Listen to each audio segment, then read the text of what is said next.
Thank you, Reverend Rich. Ooh, that was rich, Reverend Rich. Rich. Okay, good. So, yes, we have lots of thank yous here on our website. So, thank you very much.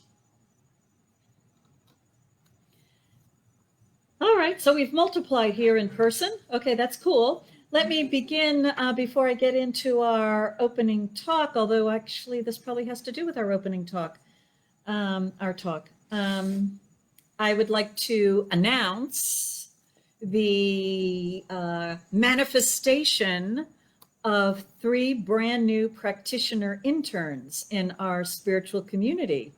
So I want to recognize you. We have in our virtual attendance, Stephanie Lachenauer.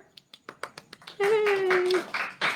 And here in our presence, we have Gary Torres and Mary Verconde. Did I pronounce your last name right? Oh. So, yes, so they are brand new, hot off the press, entering their second year of practitioner studies, and they will be gently but firmly folded into our practitioner duties beginning today. So that's really very exciting. And what's relevant to our talk today is during this whole enforced guidelines of, not being in person or whatever, many of us have had an experience of just like, oh, well, that's it. I've got to wait for everything. But what we've had in our community is 6 people who have decided that they're moving forward in building the consciousness of a successful licensed practitioner. And so we have 3 brand new practitioners. I mean, we will be celebrating their license once I get the certificates from our head office. Sometime this month or next month, I am reassured with that. But they had to, we'll talk more about that, but they had to, during this experience, we had to move to Zoom classes, and they had to take their written exam and their orals and fill out all this paper all virtually. And they were determined to get it done. I was certainly ready for it all to be delayed a year. I had no problem with them not getting their license for another year, but they were clear. And when it suddenly kicked in, it was like we all were just like jerked forward, and it was like, okay. So I'm used to that now. And now we have, look at this, also silently behind the scenes on Zoom virtually, 3 other people who have been completing their studies, and they completed their year 1. So that's got a lot to do with our talk today, which the topic is, there's no need to fight for your good, but it is necessary to create your good. It is necessary to create your good. So let's think about this a bit. As divinely created beings, when we come to a teaching like this or something similar, we learn that we have been created by the divine in its image and likeness. It's in the Bible. And what is that image and likeness? Well, we've got a lot of people's opinions as to what that might look like. And that's where different religions start disagreeing in those opinions. But one of the things that it's clear right from the very beginning of that scripture, and I believe every other sacred scripture from every other world religion, there is something that is creating. And God said, let there be light. And there was light. And God said, that's good. And so that is the image and likeness that we are created in. That we have been delegated with the ability to create, to direct the creation in our world. And that ability to direct the creation in your world has to be discovered. There's like no rule book, although I guess you could take sacred scripture as a rule book, but then, right, we interpret it. But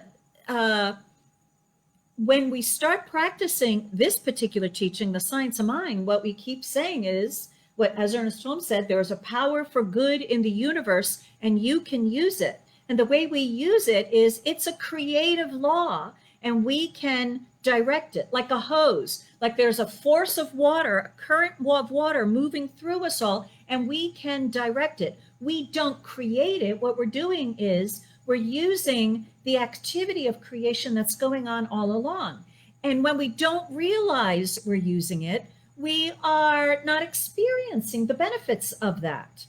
And we fall into that experience, which we've talked about before, of being a victim of what others are creating, right? So think about that.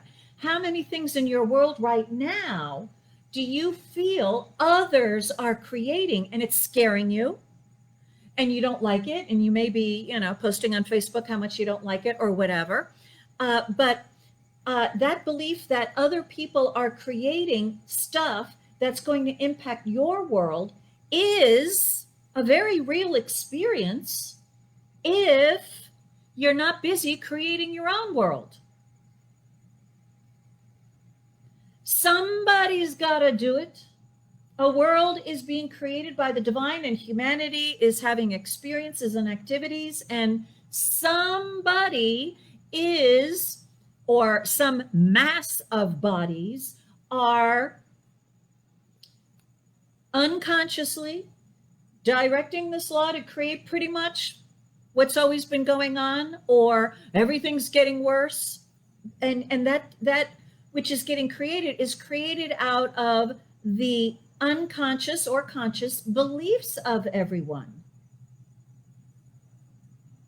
So it is done unto us, even as a human race, according to and as we believe. But we have the power of choice, the freedom to choose what to believe. And if we're not using it, then, right, woe is us.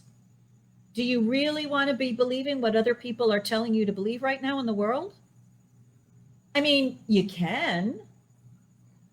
Are they right? How can they be right if it hasn't happened yet? They're predicting it.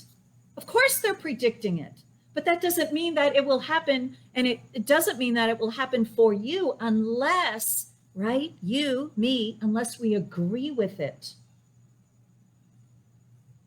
And personally, I don't want to agree with it. I do my best. Oh, but I am a long, long, long way from creating or choosing what to believe at the ultimate capacity, which would be 24/7. Choosing. So maybe I've got it up to, well, let's be generous. Maybe I'm choosing consciously, what, out of a full day, 30 minutes? That's pretty good. Especially when you're doing your choosing in spiritual practice. So choosing what you want to experience and what you want to create is your divine birthright.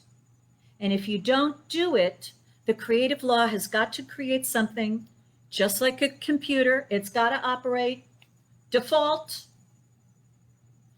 And that default is the law of averages, what the sum total of the human race is believing, or the sum total of what you've been believing. Do you want to experience that? I know I don't. I love you, world. I love you, humanity. I love you, people. But I don't want to experience what you all are believing. So we must use our minds to create. And it's a muscle. That power to choose with your conscious mind is a muscle that has to be developed. We don't automatically start being clear and make decisions and stand upon it no matter what's going on in the world. We have to learn how to use this capacity that we have and how to use it more and more effectively.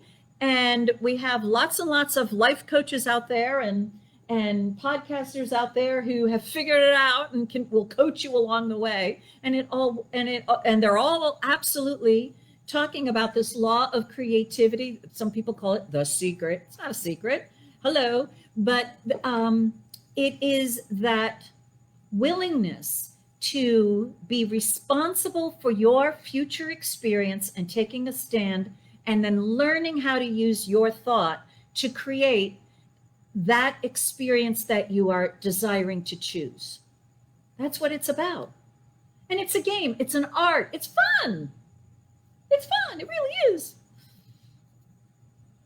Even though, it can be upsetting from time to time. I was sharing with people probably, I think after today, I'll probably will have watched about 100 hours of tennis in the past 2 weeks, watching the US Open. And 2 weeks ago, I don't know if I mentioned it here, but I was bored. When I'm at home, it's like, what do I do? I'm all by myself. The cat is bored just looking at me. And I knew the US Open was coming up, and I said, you know what? I'm going to get into it. I'm going to decide this is my passion. This is my passion. And I couldn't really remember all the rules. I certainly didn't know any of the players because I haven't been paying any attention for, I don't know, probably close to a decade or something.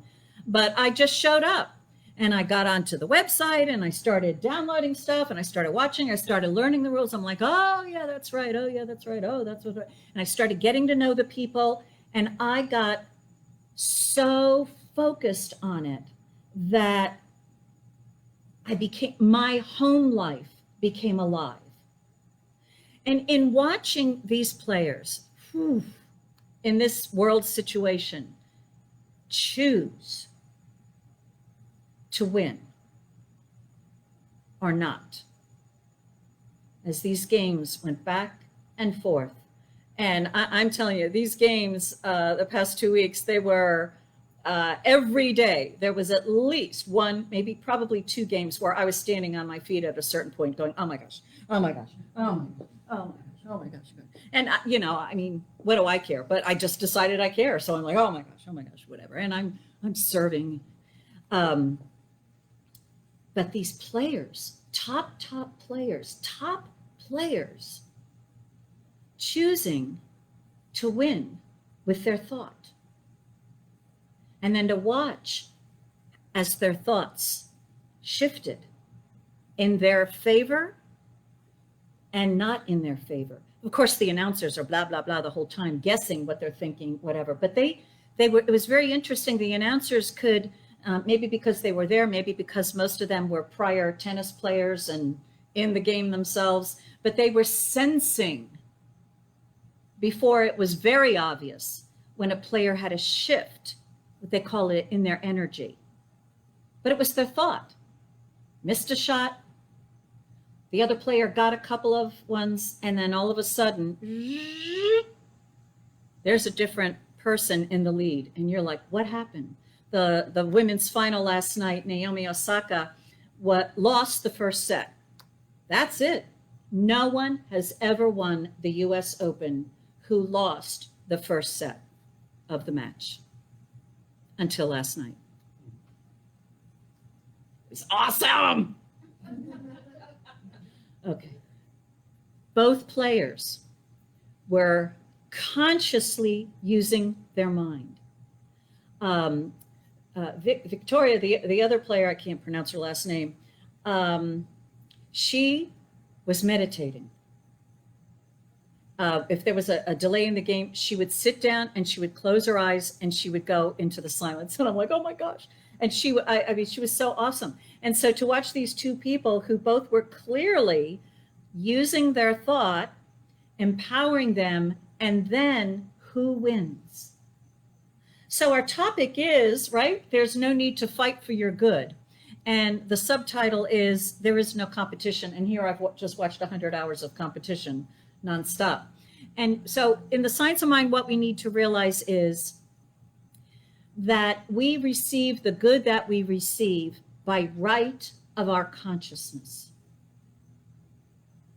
In other words, when we are choosing our good, and cooperating and listening to that divine guidance and doing everything we can to grow into a complete belief system, a complete embodiment in our consciousness, we call it, so that we actually believe. One of the things they were saying about our two players last night when they were like going, this is interesting. They each really believe they can win. And they were comparing that to so many people who don't necessarily really believe they can win, but those two really believe they could win. That's why Victoria, she was so surprised when she didn't. It was like, anyway, more later. The thing is, Ernest Holmes tells us that we earn our good, whatever it is, by mental and spiritual coin. So yeah, there's people who come in and use the teaching and use the secret or the law of attraction, whatever, as in, I'm knowing my good. We repeat affirmations 100 times a day, whatever. That works, definitely, to a certain extent. To the extent that it is effective in truly changing everything that you believe about yourself. And that's a lot of work. That's the mental coin. In the Science of Mind teaching, we add to that the spiritual coin, which is calling on that divine presence. So as you heard Reverend Rich and myself do that, those earlier spiritual mind treatments, and the one that John read for Great Expectations, this good, that combining with the divine, the universal harmony, and calling upon it to show us the way for the greatest good of all. This is that spiritual coin that we invest in that is the most effective way to changing our consciousnesses, our beliefs, so that our good is created for us more and more and more easily and more available.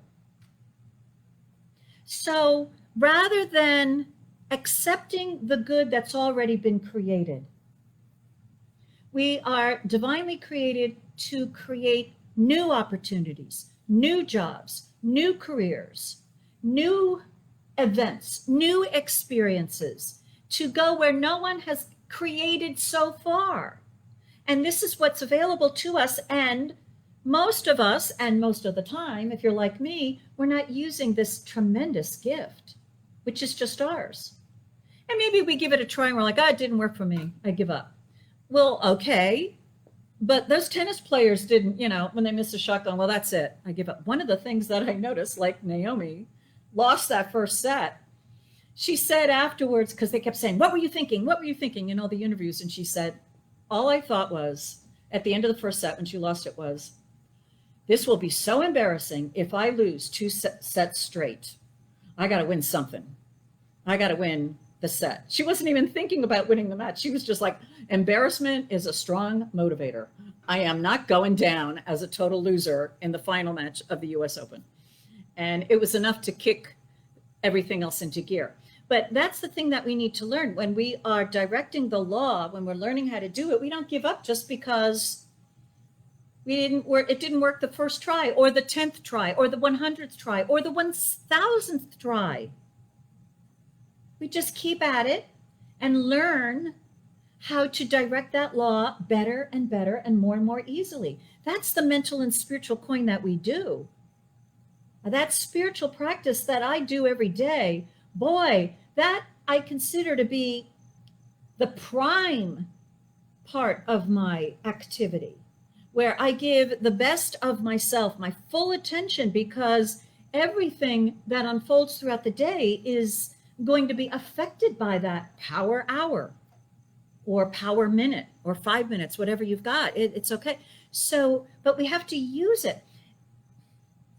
I'm trying to get to that mental and spiritual coin. We have to be the creators of our life. And that's by using choice about what we want to experience, and then using that spiritual power to change us so that we believe it, and to change us so that we cooperate it, and so that it changes us so that we are on that way until it is created, in fact and in form. And we don't take no for an answer. Why should we? Why should we ever take no for an answer? Maybe you haven't like fully learned how to do it yet, but so what? It's no reason to say it doesn't work for me. I give up. Although we've all done that, I know. We get back up on that horse, right? Give another serve, give another try. All right, so an example, creating. There was a time when I was in this teaching when I went through tremendous changes in my employment history. And it started, I had been a banker, and I left it to be an actress, and I had a joyous few years running around New York City, happily employed for measly, unlivable dollars as an actress. And at a certain point, I realized, okay, you've run out of all your banking surplus money. It's time now to start receiving money again so that I can continue this wonderful lifestyle. And so I needed, quote, a job. And I listened to myself and I thought, well, all the other actors have word processing jobs. I don't know how to word process. I need a word processing job. I don't know how to word process. I need to learn how to word process. I need a word processing job. That's what I decided to create. Clear. Any job, any word processing program, and some money. Let me do a spiritual mind treatment for it. I did it. My acting partner said to me, I'm going to Montana to direct a play. Do you want my job? It's a word processing job. I said, sure. Here's the address. Show up on Monday. Okay. That's how you get a job? So I showed up. I went there. I went to the guy, the name he said, and he's like, oh, yeah, you know, so-and-so said you were going to be here. Sit here. I'm like, I don't know how to word process. Oh, so-and-so will show you. We're all actors here. So they showed me how to word process, and I learned that system, and we completed the project ahead of schedule because of me. I didn't know we were supposed to drag it out. I thought it was a race. Anyway, I got the job ahead of schedule. It was 2 months behind schedule when I came on board. It finished a month before schedule when I finished. Oh, well. And then I sat down and I thought, okay, so I was out of work. I need another job. Let me create it. What do I want? Okay, that was word processing. That was good. But the real word pressing language right now is word perfect. I need to learn word perfect. I did a spiritual mind treatment. Another friend said, you know, actually it was my voice teacher called me up at night right after I did the treatment. That's right. I did the treatment, affirmative prayer. She called me up the phone. She said, you know, I was just thinking of my daughter. She used to do word processing for this company. Here, the name of the company is blah, blah, blah. I'm like, oh, good, thanks. I called them the next morning and I said, I'm looking for word perfect work. I don't know how to do it though. And they're like, oh, can you come in tomorrow? I said, sure. They taught me word perfect. I knew how to do that.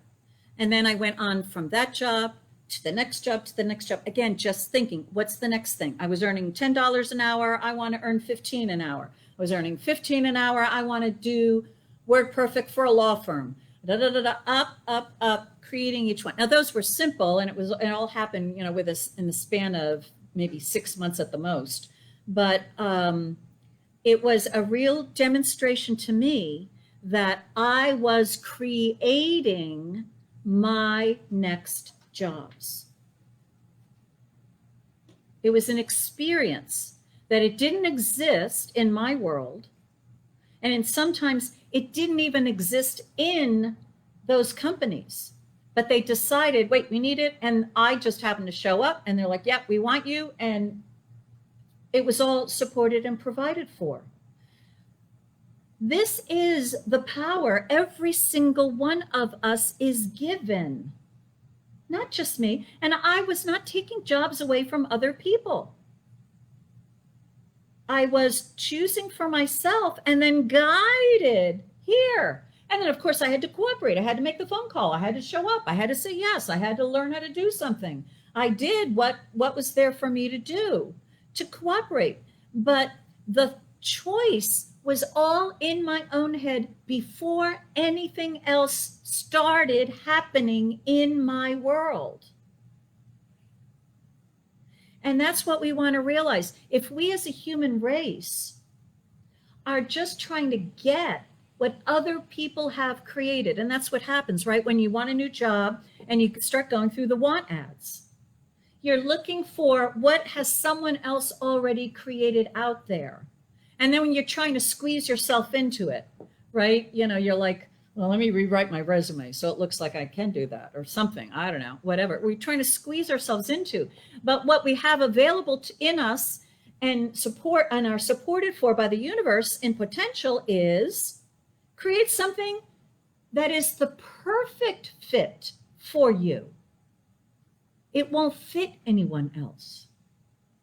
You don't have to worry about anyone else getting it. In my acting days, I remember one morning a good friend of mine and I sat down and we're like, okay, let's treat for you, Karen. Let's see, what do you want? I'm like, okay, I want an acting job in New York City that's non-union. Okay, we both did this powerful treatment. And I went into Queens to some diner to rehearse with a scene partner, and we were receiving, and I was noticing that some gentleman at another table was kind of glancing over and looking at us, but I figured, it was cute. Probably about that. And then when he got up to leave, he stopped at our table, and I felt this sort of do kind of feeling within me. Only time that's ever happened. But he stopped and he said, I have a question for you. Are you an actress? And I said, yes, I am. And he said, are you in the union? And I'm like, no, I'm not. He's like, great. I'm a director. I'm going to be doing a play in the city in May. I want you for this part. Call this number in May and we'll arrange you for the audition. Bye. I'm like, bye, thanks. Who gets jobs like that, right? I'm serious. And my scene partner was like, I think that was for real. I'm like, I know it was for real. Because I did this treatment. And sure enough, in May, I called the number. He's like, come to the audition at such and such a time. Don't wait in line. Pass everybody and go to the back of the building and take the elevator up to the second floor. We'll see you when you arrive. I'm like, okay. I got there. There were women in line down the steps and around the block for the audition, to audition for this role I had. And I'm walking past all of them going, OMG. And I went back and I went up and they're like, great, as soon as he's finished with that person, you'll be right in. I went in. The role was for a character no one in their right mind would ever cast me for. It was so different from me and I didn't have a clue. I auditioned for it. He's like, great, perfect, rehearsal start here. He sent me on his way and he kept auditioning all those other women. Competition kept them all in line. But being a positive creator of my own life experience, I didn't have to wait in line. Now, boy, I wish I could do that every time, right? I wish well, now I'm in a Broadway play and now I'm this. Well, when you are directing the law for your greater good and greater good, you have more is demanded of you in mental and spiritual coin. We've got to change. We've got to change. We've got to change our beliefs. We've got to grow in our self-esteem. We talked about that the last couple of weeks. We have to grow in our belief, I can have this. And not only can I have it, but it is natural and normal for me to be operating at this level. Like those tennis players, some of them were thrown up to the top because the top players of the world did not attend the Open, especially on the men's side. And the field was wide open for today's game. Whoever's going to win has never won a major event before in their lives. Wide open. But having that opportunity, have you earned being there by right of your consciousness? I watched one young man play. He was doing a fabulous job and he was having a ball. He was such a delight, whatever. And then he got, I think, to the quarterfinal. And as soon as he came out onto the court, I could say, oh my gosh, he's intimidated. And he just played far worse than he can. So that intimidation factor, we have to deal with it. It's you know what it is. I mean, you know, come on, if, you know, Robert Redford walks in this room, you know, I'd love to talk with him and, you know, have dinner with him and be his practitioner, you know, but I know what I'll do. I know I would do that because I have done that with him years ago. Yeah, and he noticed it. So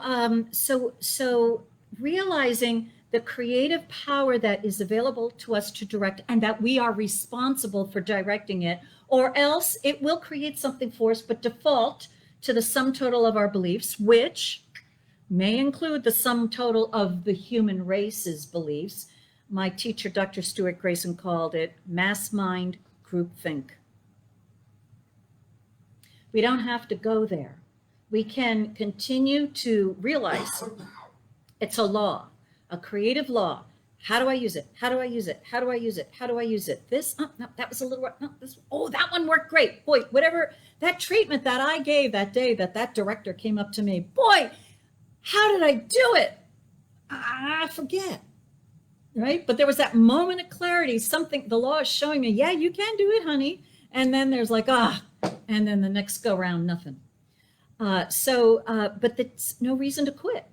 No reason to quit unless you decide to quit, right? So we receive the good that we have earned by right of our use of our consciousness.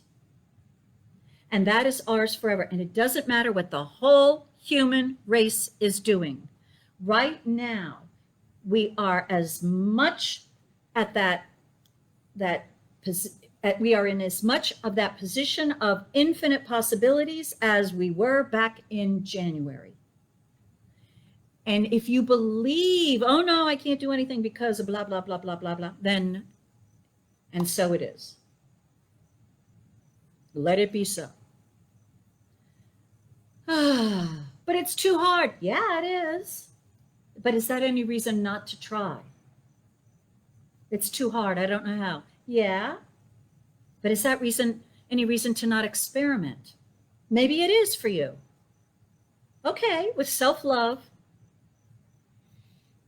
allow yourselves to rest and gently be guided, flowing along with the world.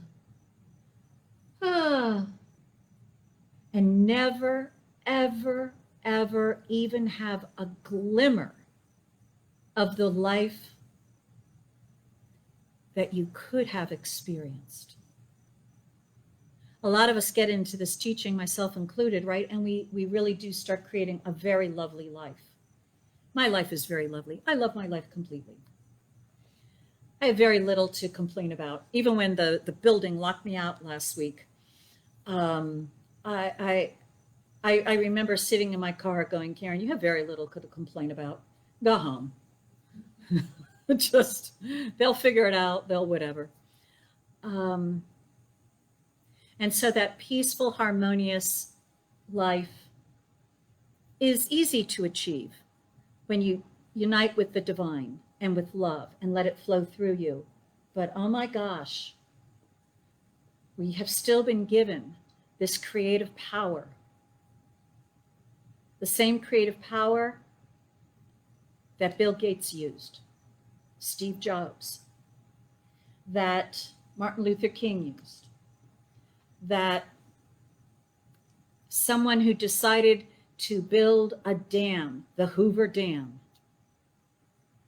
These people who decided, an individual who decided to use this gift of creation to create something and they had to cooperate and they had to grow, and it was hard for them.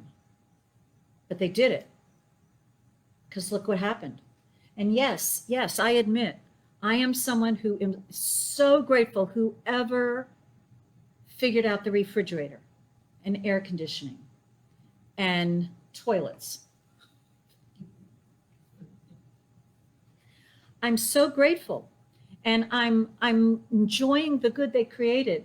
And yet, what potential good might I contribute to the world if I were to take this gift of choice seriously? We will never know the good we did not go for. And don't feel bad about it, because the amount of good that we can never go for because it's too much is infinite. However, how much more good can we go? How much more can we create? And again, it doesn't matter how long you've been on the planet. It doesn't matter what your physical condition is or what the world condition is right now. Because as soon as we become engaged in creating something new and wonderful, we discover that the entire universe rises up and rearranges everything, even our physical bodies, to support us.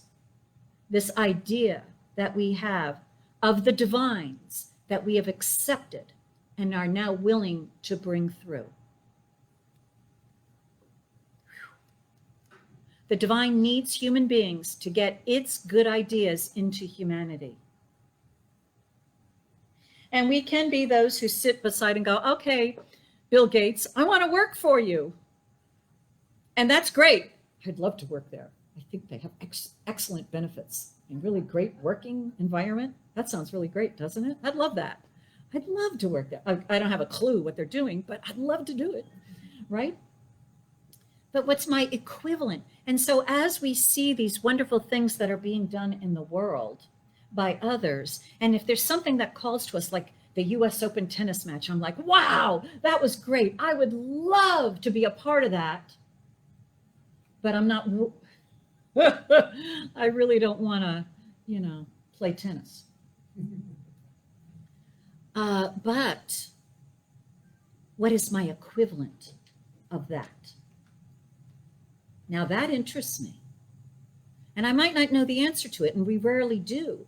But when we see something that someone else is doing in the world, and something in us rises up and says, ooh, something in that I want, we then claim it. And the spiritual mind treatment is, I now claim in my consciousness that good that I see for so-and-so, my equivalent or better. And that gets the law to work. And who knows what might happen. So let's take a moment now and contemplate our creative potential, and maybe invite some creative ideas to begin flowing through us to change us and into our world. Reverend Rich, take us away.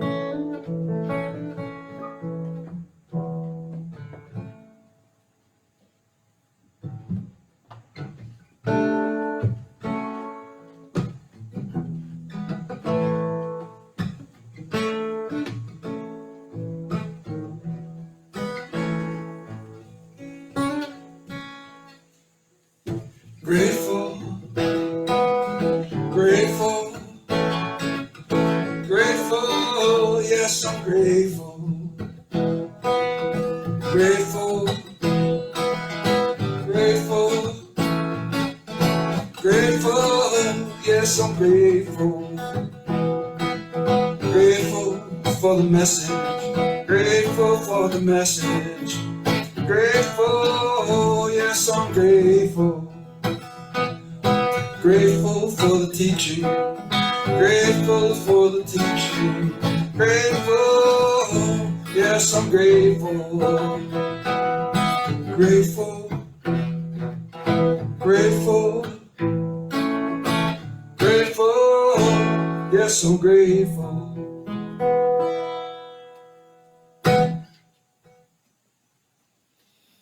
And so take into your awareness right now.